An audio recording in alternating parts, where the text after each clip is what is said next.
Hello and welcome to this quick tutorial for Moodle. In this video, I'll be covering the basics of H5P activities.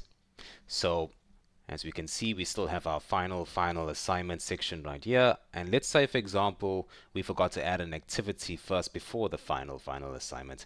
So I'm going to go ahead and click on the Add Content button, click on Activity or Resource, and I would like to use an H5P activity. Now, before I continue, let's actually understand what we're dealing with. What is an H5P activity? H5P stands for HTML5 Package. It is a way to create interactive content that is far more engaging than your average quiz, and it does not require any programming or coding skills. You have a settings display with a variety of options to customize the activity, but H5P will handle it for you in terms of how it'll render and how students will interact with it. It is a far better choice for keeping your students engaged versus generic quizzes, which from time to time can become a little boring and tedious. So with that being said, let's go ahead and click on H5P. Here we have our basic settings right here. So for the name, I'm going to call it, since we are in the critical thinking course, let's call it the basics quiz. And for the description, you can add whatever you want depending on what kind of course you'd like. So in this case, I'm going to go ahead and click on lorem ipsum. And here we are, an option that specifies the package file. But you don't necessarily know what the package file is, or you may not even have one. So let's see what our options are. It says here, maximum file size 256 megabytes, accepted file types, an H5P archive with the file extension .h5p, but you don't have one. So let's look at the instruction below. Use the content bank, which opens a new window, to manage your H5P files. So okay, let's go ahead and click on that and see what happens.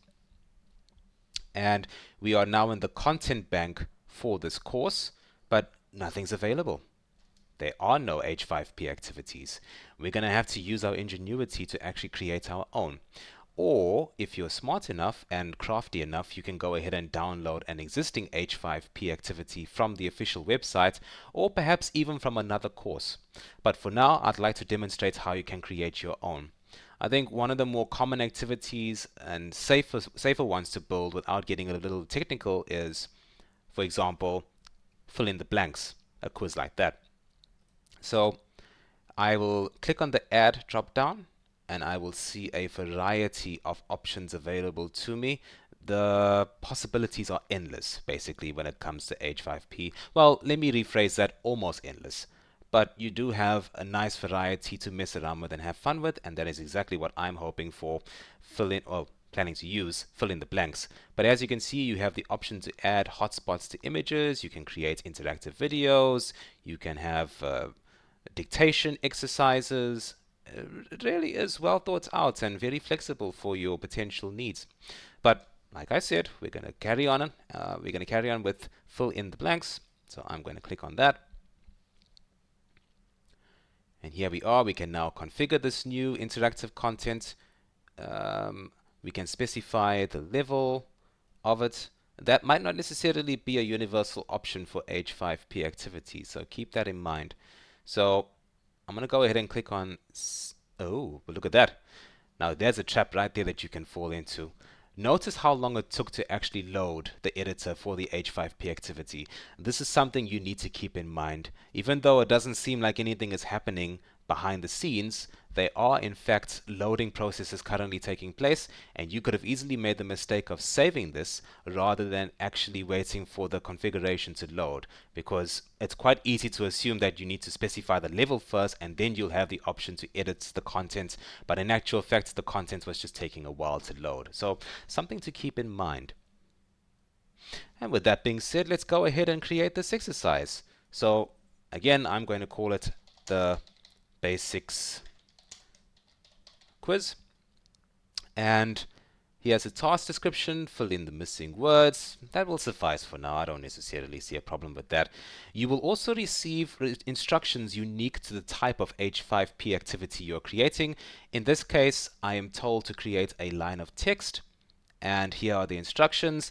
The correct word that needs to be filled in needs to be highlighted or noted with the star symbol or asterisk. So I'm going to go ahead and just grab ones I've made earlier. So I'm going to go ahead and paste mine. Critical thinking means to think before you act. Think is the word that needs to be filled in. Now, obviously, any content prior to this quiz will elaborate further on the basic principles of critical thinking. So after your student has gone through that content, they can come into this exercise with confidence, knowing exactly what to fill in based on the contents that they had consumed prior. So I'm going to go ahead and click on add another text block in order to add another question. And I have 3 questions at my disposal. I'm going to go ahead and add all 3 for the sake of this demonstration. So with that being said, here we are, 1, 2, 3. When solving a problem, you should look at the facts. And a good critical thinker asks questions. So with that being said, let's go right ahead and sort out the overall feedback in terms of what you would like to communicate to your students based on the score that they have achieved. So since we have 3 questions, I'm going to go ahead and add 3 ranges. So I'm going to show you a little trick to make your life easier. So I'm going to enter 0% to 22%, and I'm going to claim that the student is poor, and then automatically it'll calculate the next range, 23% to whatever you may specify. So let's go a little crazy and add 67. Mathematically, this is not making sense, but that's fine. And I'm going to say good for this particular range, and then from 68% to 100%, I'm going to say great. There is hope for this individual when it comes to critical thinking. So now that we have our ranges, we have the option to distribute the values evenly. You can go ahead and give yourself the extra admin of making sure that this is mathematically sound, or you can go ahead and click on distribute evenly, and it will give you a little heads up and say values will be changed for all the ranges. Do you wish to proceed? Yes, I do. Confirm. And here we have more logical ranges, 0 to 33%, 34% to 66%, and 67% to 100%. And we can also specify behavioral settings, whether you'd like to enable the option to retry the assessment or not. And with that being said, we have our levels option, which we had configured before the editor had even loaded. That's fine. So I'm going to click on save, and we should actually have our basic quiz. Here we are. The content has been created, and we are now in preview mode. We can go ahead and give this a quick test. Critical thinking means to think before you act. When solving a problem, you should look at the facts. And a good critical thinker asks questions. And I will check, and there is indeed hope for me as a critical thinker because I got everything right. So with that being said, let's exit here and have a quick look. And now you can see our quiz is in the content bank. However, if I go back here, I don't have the option to automatically add it unless I go to my content bank, and there it is, the basics quiz. I'm going to go ahead and select that and select this file, and there it is. Now the remaining options for this are not that dissimilar from the assignment options, except for perhaps the H5P specific options, which include allowing you to download the exercise or add an embed button so you can plug it in anywhere, perhaps even on a website, or a copyright button, which I feel is not really necessary, but it depends on the institution you work for. Perhaps that would be needed. And you can specify the grade for the assignments as well, or the exercise, the attempt options, and again, some more access restriction options. Perhaps you'd like to go ahead and configure those. But for now, I'm going to go ahead and click on Save and Return to Course. And if we have a look here, there we go. There's our exercise. I want to put the exercise ahead before the final assignment. So here we are. That's been sorted. Let's go ahead and see how this looks from the perspective of a student. So I'm going to switch my role to a student, and I will scroll all the way down. And here we are. Under the final assignment section, we have the basics quiz. So I'm going to click on that. And here is my